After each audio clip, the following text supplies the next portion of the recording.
এটা হচ্ছে গরুর লটপটি। এখানে 2 কেজির একটু বেশি লটপটি আছে। আমি এখানে পেঁয়াজ, রসুন, জিরা, আদা বাটা দিয়ে মাখিয়ে নিয়েছি। গোটা মশলা হিসাবে দিয়েছি এলাচ, দারচিনি, অল্প কয়েকটা গোলমরিচের দানা আর লবঙ্গ। আরও দিয়েছি এতে গোটা পেঁয়াজ কাটা এবং গোটা রসুন। লটপটিটা কষানো শেষ। এখন পানি দিয়ে প্রেসার কুকারে কয়েকটা সিজ দিয়ে নেব।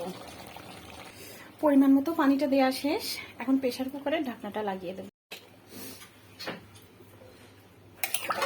আলহামদুলিল্লাহ, আমার এই লটপটি রান্নাটা শেষ। তো রান্নাটা শেষ। আমি এখন একটু তুলে নেব টেস্ট করার জন্য এটা আসলে কেমন হয়েছে।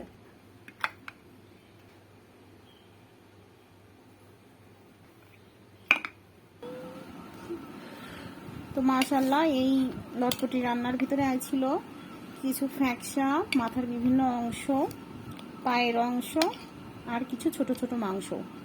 তো এখন বিসমিল্লাহ বলে খেয়ে দেখা যাক আসলে এটা কেমন। দেখি আমার বেবিটাকেই দিই। বিসমিল্লাহ। বিসমিল্লাহ, আমি একটু খাই। এটা ঝোলটা খেতেও জাস্ট অসাধারণ হয়েছে। মানে মাংসর থেকে আমার কাছে কেন যেন মনে হচ্ছে এটার টেস্টই বেশি।